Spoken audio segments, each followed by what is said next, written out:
J'ai tout fait pour gagner de l'argent quand j'ai été étudiante et aujourd'hui, je vous partage tous les jobs que j'ai fait. Donc, si t'es étudiant, pose tes fesses ici, on discute et je te donne des idées comment te faire de l'argent pendant tes études. Pendant mes études, j'ai fait énormément de jobs étudiants. Honnêtement, pas toujours par nécessité parce que j'ai eu la chance d'avoir des parents qui m'ont beaucoup aidée.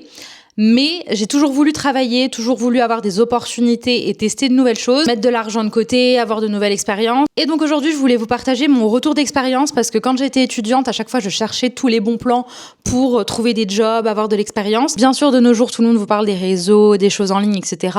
Mais bon, il y a des jobs en physique qui restent très cool à faire en tant qu'étudiant, surtout pour rencontrer du monde, se faire des contacts. Je commence tout de suite par les jobs classiques qui sont plutôt des jobs alimentaires. J'ai travaillé comme serveuse dans un restaurant de burgers en Belgique qui s'appelait Cool Bun puisque j'ai fait mes études une bonne partie en Belgique. Comment j'ai trouvé ce job? Je l'avais trouvé sur une petite annonce en ligne et ça avait trop bien matché, c'était trop cool puisque c'était à côté de la Commission européenne à Bruxelles. Et donc, il y avait beaucoup d'Américains qui venaient, beaucoup d'étrangers. Et à chaque fois, j'avais des tips de dingue, puisque aux États-Unis, ils ont plus cette culture de donner des pourboires. Donc, littéralement, mes courses de la semaine étaient faites avec mes pourboires. Et en plus de ça, j'avais un salaire. Ensuite, autre type de job, j'ai également fait les vestiaires dans une boîte de nuit. Ça, je l'ai pas fait très longtemps, je l'ai fait que quelques fois. C'était une de mes copines qui m'avait mis sur le plan. Bon, déjà, faut pouvoir rester éveillé, mais bon, t'es dans l'ambiance, si t'as l'habitude d'aller en soirée, etc., c'est cool. Tu parles avec des gens, tu rencontres un petit peu des gens, tu mets leur manteau, t'attends que la soirée se finisse, tu leur redonnes. Un peu relou parce qu'il y a toujours des gens bourrés qui perdent leur manteau. Donc, pas toujours très fun. Mais c'est un job comme un autre. Bon, là, t'as pas trop de pourboire en général, à part s'il y a un mec qui crush sur soi. Mais ça paye, écoutez. Autre job plutôt alimentaire et basique, j'ai également fait pas mal de missions administratives. J'étais inscrite dans une boîte d'intérim où j'ai bossé en tant que secrétaire ou du moins de job plutôt administratif parce que c'était pas toujours secrétaire, il y avait quand même des choses un peu plus, des tâches un peu plus poussées parfois. J'ai bossé pour des choses comme la BPI, Engie, des banques. Il y avait pas mal de grosses entreprises finalement. Tout ça, je l'ai fait par une agence d'intérim que j'avais trouvée dans la ville dans laquelle j'étais. Donc, je l'ai fait en Belgique, je l'ai fait un petit peu à Nancy au début quand je suis arrivée et que j'étais encore en études. Donc, tous ces petits jobs-là, un petit peu d'intérim pour les étudiants, c'est assez facile de trouver si vous trouvez une bonne agence qui est capable de vous proposer ces choses-là. Ensuite, on rentre dans la catégorie événementiel. J'ai découvert l'événementiel et c'est un milieu qui m'avait toujours attirée. J'ai donc commencé à travailler avec des agences d'hôtesses qui proposent en gros des hôtesses à des événements. Donc, j'ai travaillé sur plein de salons de l'auto, franchement, plein de salons. J'ai vraiment travaillé sur plein d'événements. J'ai travaillé sur des concerts, j'ai travaillé sur des événements plus gros. Honnêtement, je me souviendrai pas de tout, mais j'ai eu accès à plein d'événements. Et ça, c'est très très chouette pour se créer un réseau. Et donc, c'est plutôt cool et ça paye bien puisque souvent, on est payé pour les heures supplémentaires, etc. On est dédommagé pour certaines choses. On a parfois un uniforme, ça c'est le truc un peu moins cool. Parfois, il faut aussi porter des talons pendant de nombreuses heures. Bon, voilà, selon l'agence avec laquelle vous travaillez, les agences d'hôtesses. J'ai également travaillé avec une autre agence d'hôtesse, mais qui était des agences pour travailler à la Commission européenne. Donc, hôtesse à la Commission européenne. Le job le plus lucratif que j'ai jamais fait de ma vie. Je gagnais énormément d'argent. Enfin, pour une étudiante, du moins, je pense qu'on était souvent à 14-15 euros de l'heure. Ça m'a permis de rencontrer beaucoup de gens importants dans la politique, permis de pouvoir participer et écouter des réunions sur, par exemple, le trafic d'enfants. Enfin, je sais que moi, à cette période, je voulais quand même travailler peut-être dans la Commission européenne. Ces choses-là, ça m'intéressait beaucoup.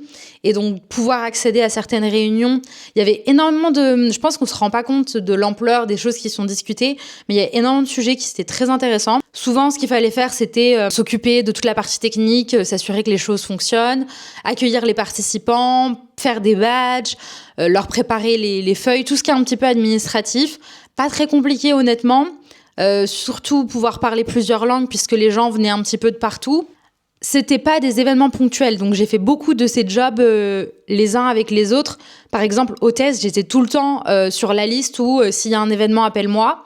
Et si jamais je peux, je viens. Souvent, quand cette agence m'appelait, je le prenais parce que c'est surtout des événements C'était par exemple des événements sur 3 jours et franchement, ça valait le coup. Sur 3 jours, tu pouvais facilement te faire 600 euros et donc ça te faisait ton argent pour le mois, sachant que je faisais d'autres jobs en plus. Pour finir, j'ai aussi fait animatrice DIY. Je suis un peu tombée par hasard dessus. En gros, j'ai fait un stage dans une entreprise qui donnait des cours de bricolage. J'ai travaillé pour leur communication et le marketing parce que je cherchais un stage à cette époque-là, qui n'était pas du tout obligatoire dans mon cursus, mais je voulais ajouter quelque chose à mon CV. Et je me suis retrouvée à très très bien m'entendre avec les fondatrices. J'ai été en contact très longtemps avec elles après mes études. Dans cette entreprise, ils proposaient des cours de bricolage pour toute population. Et comme j'ai travaillé avec eux, j'ai participé à beaucoup d'ateliers. Il y a plein de choses que je savais faire et je suis un peu débrouillarde. J'ai fini par donner des cours sur des events. Par exemple, on avait beaucoup des EVJF où on faisait par exemple de la construction de lampes, du bois, des choses comme ça. Ça, c'était un job assez ponctuel. Quand il y avait besoin d'un event et qu'elle pouvait pas aller dessus, elle m'appelait et donc j'allais dessus avec une amie ou autre. On avait la voiture, le matériel, c'était hyper bien payé, c'était trop chouette. D'autres jobs, si vous faites du sport, le sport a toujours fait partie de ma vie et honnêtement, si vous faites du sport, vous avez 3 types de jobs très faciles sous la main: juge, coach, arbitre, etc. Vraiment, si vous aimez ça, bien sûr, parce qu'il faut pas juste le faire pour être payé. Et surtout, en général, ça paye pas de dingue. J'ai toujours fait de la gymnastique étant plus jeune et donc tout naturellement, on m'avait proposé de passer mes grades pour devenir juge de gymnastique. Donc je crois que j'avais été jusqu'à juge niveau 3. Je crois que c'est à peu près le max. Presque le max. Il me manquait une certification pour être juge gymnastique international. Donc, chaque week-end, j'allais juger des compétitions de gymnastique. J'étais dédommagée pour ça. Un job que j'ai pu faire assez tôt au début de mes études, même avant le début de mes études, parce que je suis même pas sûre que j'avais 18 ans quand j'ai commencé. Et ça reste mon sport, donc c'était un bon moment puisque, quoi qu'il arrivait, je passais mes week-ends en compétition de gymnastique. Par la suite, tout naturellement, j'ai donc fait entraîneur. Donc, j'ai coaché des petites qui avaient, je pense, vers 6-7 ans en gymnastique. Ça, c'était une annonce que j'avais trouvée, donc voilà, prépare vos clubs ou des clubs que vous connaissez. Et donc, je donnais cours tous les samedis matins, ce qui était assez pratique puisque, avec mes études, c'était pas en semaine, donc je savais que le week-end, c'était comme ça. Pour finir, pendant mes études à l'université, j'ai fait du cheerleading et ça, je l'ai fait pendant un bon nombre d'années. Tout naturellement, c'est pareil. Je suis devenue coach de l'équipe universitaire. Je suis passée d'athlète à coach. C'était un environnement que j'adorais. Je l'ai fait avec une de mes copines. Coacher le sport de manière générale, si vous avez la personnalité pour, parce que tout le monde n'est pas fait pour être coach, je pense. Mais si c'est quelque chose qui vous plaît, autant faire de l'argent avec quelque chose où vous n'avez pas l'impression de travailler. Surtout si vous êtes étudiant, c'est quand même plus cool. À côté de ça, j'ai quand même tenté plusieurs choses un peu créatives et entrepreneuriales puisque j'ai toujours voulu un peu créer ma boîte et j'ai toujours voulu créer du contenu. Je pense que un de mes premiers jobs quand j'ai été étudiante, c'est parce que je commençais à poster sur Instagram, j'avais commencé à poster sur YouTube. J'aimais tellement ça, mais à cette époque-là, j'avais tellement peur du regard des autres que j'avais pas poussé vraiment, j'osais pas aller au maximum. D'ailleurs, à chaque fois, je me demande qu'est-ce que ce serait aujourd'hui si j'avais jamais arrêté. Mais là n'est pas le sujet, on a repris aujourd'hui et je suis très contente d'avoir repris et de créer du contenu. Tout ça pour dire que on m'avait contacté pour recevoir des vêtements et en faire la promotion. Je crois que je travaille avec Bisbee, j'ai travaillé, vous voyez un petit peu Caporal, ce genre de marque, même pas si c'est des marques qui existent encore. Ça. Vers 2013-2014, j'ai fait donc du contenu pour ces marques-là et c'était très chouette parce que c'était un peu une entrée en matière. Je recevais des vêtements gratuits, je leur faisais des posts, il fallait que je leur fasse un petit résumé de statistiques de ce que je faisais, etc. Leur envoyer un peu un résumé des performances que mes posts avaient fait, que mes stats. C'était très bon plan puisque je recevais des vêtements gratuits, je faisais quelque chose qui me plaisait et en plus j'étais payée. Ensuite, je me suis lancée dans l'aventure entrepreneuriale de créer ma propre marque. Je créais des scrunchies, donc des chouchous un peu fluffy. J'ai fait ça, j'ai fait des tote bags, j'ai fait des masques pour les yeux, tout simplement parce que j'ai toujours eu envie de lancer ma marque. Et ça, je l'ai fait pendant 2-3 ans à peu près, je pense. J'ai vendu, mais j'ai pas vendu à un niveau incroyable. Mais c'était une belle aventure, ça m'a permis d'apprendre à créer un site internet, ça m'a permis d'apprendre à créer toute la stratégie, de faire des démarches pour créer ma propre entreprise, quelque chose que j'ai refait aujourd'hui, donc j'en ai créé déjà plusieurs fois avec différents objectifs. Quand je vous parle d'utiliser votre créativité, je vous parle également de si vous êtes doué dans quelconque domaine, lancez-vous.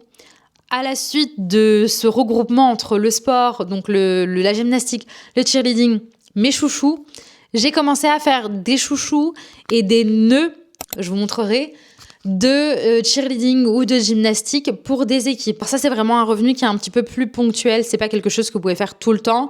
Après, si vous avez beaucoup d'équipes, ça peut vous faire vite de l'argent puisque souvent, vous êtes sur des factures entre 300, 400, 500, 600 euros. Donc, ça vous permet aussi d'encaisser de l'argent. Si vous êtes créatif, c'est cool parce que moi, personnellement, c'est quelque chose que j'adorais faire. Pour finir, j'ai fait un job qui était vraiment horrible et je pense que toutes les personnes qui l'ont fait sauront de quoi je parle. J'ai fait du porte-à-porte. Alors, c'était horrible, mais vous savez quoi? Je pense que ça m'a forgé puisque plus tard, dans ma carrière, j'ai été commerciale et honnêtement, le porte-à-porte, c'est l'expérience qui vous rend le plus humble. Et c'est aussi l'expérience qui vous teste le plus. Donc en gros, on faisait du porte-à-porte pour des ONG. On vendait sur des contrats où les gens donnaient 15, 20, 30, 40 euros par mois. En gros, c'était aller vendre Médecins sans frontières, la Croix-Rouge, toutes ces ONG-là. Vous les voyez, les gens dans la rue qui vous demandent. Et j'ai fait ça en porte-à-porte. Et honnêtement, je pense que j'aurais jamais fait ça si il y avait pas l'environnement de travail à côté. Le bureau où on rentrait tous les soirs après notre shift, où on allait, billard, bière à volonté, petit jardin. En fait, je pense qu'on travaillait tous pour l'environnement dans lequel on travaillait. Parce que vraiment, je pense pas qu'on aimait foncièrement ce qu'on faisait. Il y avait 2-3 personnes qui étaient en mode c'est trop, ça va devenir ma carrière. Mais honnêtement, je pense que la plupart d'entre nous, on était là pour se faire de l'argent et parce qu'on était avec nos potes. C'est un job que j'ai fait avec une de mes potes. C'est un job où j'ai rencontré d'autres gens. C'était très, très chouette. Souvent, après notre shift, on restait au bureau jusqu'à je sais pas quelle heure. On buvait des bières, on faisait soirée tous ensemble. C'était vraiment l'apogée de l'endroit étudiant. Le job en lui-même, ça m'a appris beaucoup de choses, de résilience, de continuer d'aller toquer aux portes des gens, de pitcher, même si on me ferme la porte, de continuer à essayer en fait, de pas lâcher. C'était vraiment pas un job génial, mais je pense que ça a appris beaucoup de choses humainement et sur moi-même, sur ce que j'étais capable de faire, parce qu'honnêtement, c'est un job que j'étais absolument... Enfin, tu m'aurais dit que j'allais faire ce job un jour, je t'aurais dit non, parce que je pense que c'était quelque chose que j'étais pas capable de faire. Et au final, je m'en sortais beaucoup mieux que ce que je pensais. Je pense que j'ai réussi à résumer principalement tous les jobs que j'ai faits. J'espère que j'ai rien oublié. Si jamais j'oublie quelque chose, je vous referai une petite liste dans la description. Mais voilà, c'est principalement tous les jobs que j'ai fait pour gagner de l'argent en étant étudiante et honnêtement, je me faisais pas mal d'argent. La chose à prendre en compte quand même qui fait la différence, c'est que j'étais aussi en Belgique et je pense qu'en Belgique, on était globalement beaucoup mieux payé qu'en France, si je dis pas de bêtises. Parce que quand je comparais entre moi en tant qu'étudiante et mes amis en France en tant qu'étudiants, je pense qu'il y avait quand même une énorme différence. Donc honnêtement, si vous êtes étudiant, ne vous limitez pas au job qu'on pense ou qu'on voit. Créez vos opportunités, développez votre réseau. Honnêtement, c'est très important de rencontrer des gens, de prendre peut-être des jobs dans les domaines qui vous intéressent. Ça vous permet d'avoir un petit peu une vue dedans. Ça vous permet aussi potentiellement de rencontrer des gens dans le milieu et donc après de trouver un job étudiant qui correspond un peu plus au métier que vous voulez faire plus tard. N'hésitez pas à me dire en commentaire le job étudiant que vous avez fait qui était le plus un peu original ou différent. En tout cas, j'espère que cette vidéo vous aura aidé. N'hésitez pas à me le dire en commentaire et on se retrouve très vite pour une prochaine vidéo. Ciao!